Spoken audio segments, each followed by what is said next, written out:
Shalom Bapak Ibu yang terkasih dalam Tuhan.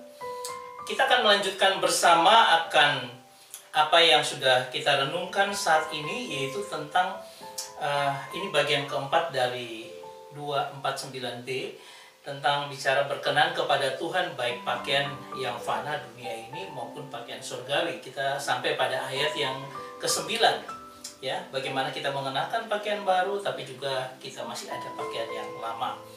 Saya akan berbicara tentang hal ini, bagaimana saya melihat Tuhan itu begitu luar biasa. Dia menginspirasikan kita dengan luar biasa. Ketika saya mulai pembacaan dari 2 Korintus pasal 5 ayat 1 sampai dengan ke-5 kemarin, dan sekarang dilanjutkan dengan 6 sampai dengan 10, latar belakangnya adalah, behind the screen-nya adalah ketika seorang ibu yang meninggal di usia 92 tahun, dan ibu ini luar biasa memberikan sebuah keteladanan pelayanan.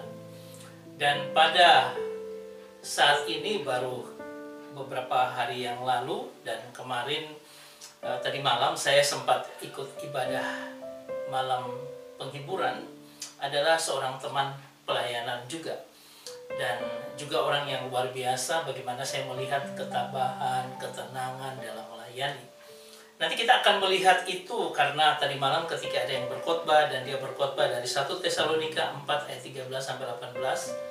Kalau 2 Korintus pasal 5 itu kita sudah bicara tentang apa yang kita hadapi sekarang, tapi 1 Tesalonika ini akan membawa kita untuk ke depan. Kita akan bicara tentang apa yang terjadi ketika Tuhan Yesus datang ke dunia untuk kedua kalinya.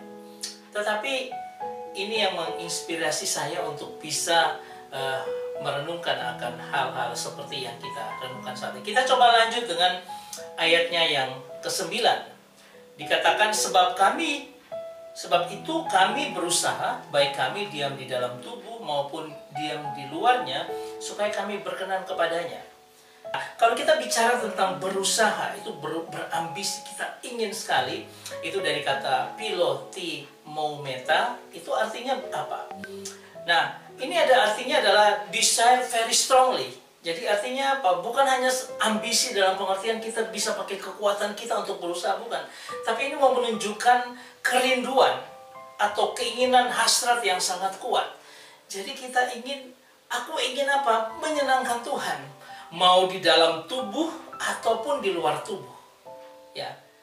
Jadi ini menunjukkan desire, ya, hasrat yang kuat. Nah, kemudian apa artinya di dalam tubuh dan di luar tubuh, ya? Ketika kita bicara tentang endemontes, berbeda dengan ekdemontes. Artinya apa? Kalau endemontes itu artinya being at home. Artinya bahwa kita saat ini, ya, be at home. Ya, dimana kita dengan tubuh kita saat ini ada berdiam dalam tubuh jasmania kita, ya. Semua kata-kata, baik dua-dua kata ini di dalam dan di luar, ini present, artinya apa? Saat ini juga, ya, bagaimana kondisi kita. Dan saat ini kita masih di dalam tubuh jasmani. Amin, haleluya. Tetapi ada juga di luar tubuh, artinya ekdemontes. Itu artinya being away. Being away itu artinya saya mengharapkan sesuatu yang di luar saya. Saya mengharapkan sesuatu yang jauh, ya, diam di dalam manusia rohani ini saat ini, yaitu bahwa kita punya tubuh rohani yang berpadanan kepada surga, di mana kita sedang membangun tubuh rohani kita. Kalau being at home artinya kita sedang berjuang di dalam tubuh jasmani ini mengalahkan kedagingan kita. Tetapi ketika being away, di mana dalam tubuh rohani kita membangun manusia rohani kita makin kuat di hadapan Tuhan. Dan semuanya adalah well pleasing, artinya kita ingin berkenan kepada Tuhan. Ya, di situ dikatakan acceptable atau well pleasing, artinya menyenangkan, memuaskan hati Tuhan, ya, karena sepenuhnya kita dapat diterima, ya. Sehingga kalau kita melihat seluruh ayat ini, kita bisa bicara tentang, oh, berarti satu kerinduanku yang kuat. Untuk apa? Walaupun saya dalam tubuh jasmani, walaupun rohani sedang saya bangun, saya mengarahkan ke surga, ke atas, ke tempat di mana Tuhan akan bersama-sama dengan kita. Selama itu masih ada, saya akan menyenangkan Tuhan. Coba kita lihat ya, ketika kita bicara tentang hal ini. Saudara yang terkasih, saya mau gambarkan secara grafis seperti ini. Ini merupakan hasrat, keinginan yang kuat. Ada dua, yaitu keinginan yang kuat itu masuk dari tubuh jasmani kita maupun dari tubuh rohani kita. Ya, sehingga ada dua tubuh yang kita sedang ada dalam kehidupan kita. Tubuh jasmani kita itu mengandung hal-hal kejasmanian, artinya kedagingan, tetapi tubuh rohani kita itu yang mengarah kepada Tuhan. Ya, nah dari sini tujuan daripada keduanya adalah ya hanya untuk menyenangkan hati Tuhan, menyukakan hati Tuhan. Ya, bagaimana di dalam dunia ini kita berusaha, kita punya hasrat yang kuat untuk menyenangkan hati Tuhan. Nah, selain ini kita punya sesuatu lagi yang lain yang adalah somata euporania, artinya tubuh surgawi. Dan kalau kita lihat bahwa rekan pelayanan saya 15 tahun ini, Bapak Venceroro, itu sudah mendapatkan apa yang disebut somata euporania, tubuh surgawi. Dia sudah bersama dengan Bapa di surga, sedangkan kita masih bergumul dalam dunia ini. Dan juga ada beberapa teman pelayanan kami lainnya yang Ibu Pendeta Ana Rondowokas, Bu Marta, Lawa, dan sebagainya. Bahkan yang terakhir adalah Bapak Rudi Rompas. Ini teman-teman pelayanan di Presbiter selama 20 tahun, sudah 15 tahun ini bersama-sama dengan saya. Nah, bagaimana dengan kita?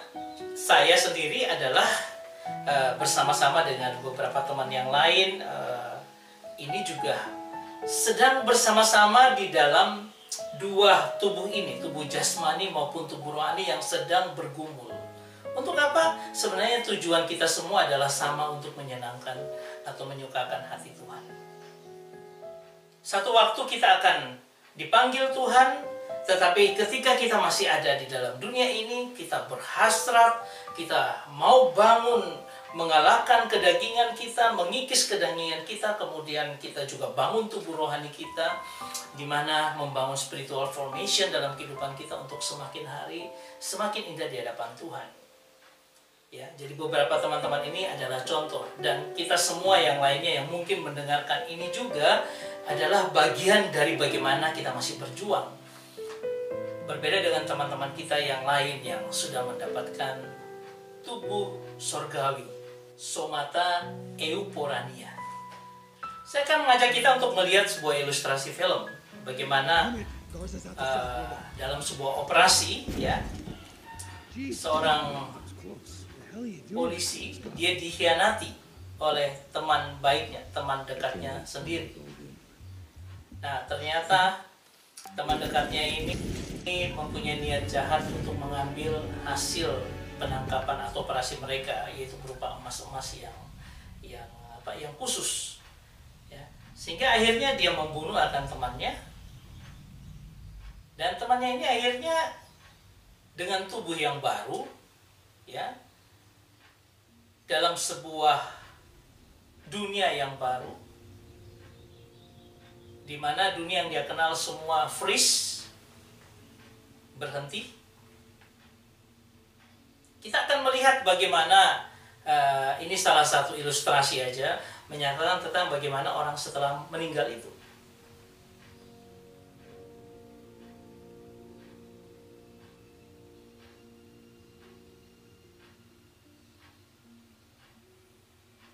Dia melihat bagian dari operasional mereka seperti ini.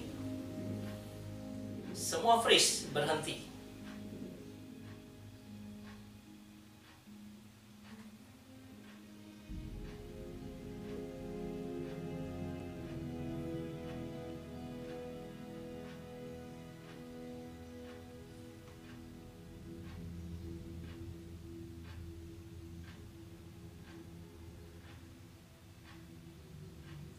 Nah, dia melihat semua, ya, seluruh dunia berhenti. Dan ketika dia menengok ke atas, dia lalu terangkat ke atas. semacam sebuah lorong yang besar sekali dan dia diangkat ke atas.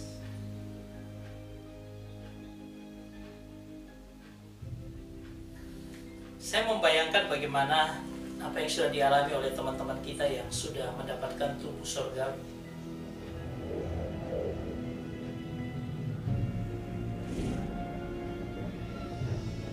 Ya, ini penggambaran Hollywood aja, kita tidak tahu yang realnya. Tetapi paling tidak Alkitab juga mengajarkan bahwa kita akan dibawa ke surga. Seorang yang bernama John Trapp, ya, itu adalah seorang teolog Inggris tahun 1601 sampai 1669. Dia berkata begini: pengharapan kita akan surga membuat kita aktif dan berkelimpahan dalam pelayanan Tuhan. Dan doktrin assurance doktrin, ya, doktrin jaminan keselamatan, itu bukan doktrin kebebasan, artinya kita bebas melakukan apapun. Tetapi sebaliknya, bahwa ketika kita tahu punya pengharapan yang luar biasa akan hidup kekal, itu membuat kita semakin dipacu untuk kita aktif dan melayani dengan penuh kelimpahan pelayanan kita. Ya, artinya melayani dengan sungguh, mau melayani Tuhan, menyukakan hati Tuhan, baik di luar tubuh maupun di dalam tubuh. Itu kata John Trapp. Ada seorang juga yang R. Kent Hughes berkata, ini seorang profesor teolog dari ilmu praktika di Amerika.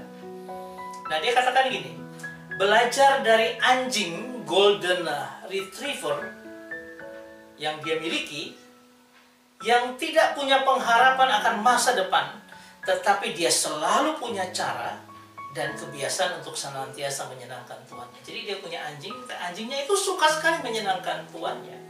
Ya, dia berlari-lari, dia bermain dengan tuannya atau dengan anaknya, padahal dia tidak punya pengharapan, tapi dia mau menyukakan tuannya. Anda dan saya lebih daripada itu. Kita punya pengharapan akan tubuh surgawi yang sudah dialami oleh beberapa teman kita dan kita akan ke sana. Tetapi apakah kita masih punya keaktifan, kelimpahan dalam melayani Tuhan untuk supaya kita menyenangkan hati Tuhan? Saudara yang terkasih, saya berharap dengan ini membawa kita harus semakin kuat. Untuk apa? Melayani Tuhan, menyenangkan hati, membangun spiritual formation dalam kehidupan kita. Supaya apa? Nama Tuhan dipuji dan disembah. Tuhan Yesus memberkati kita semua. Amin.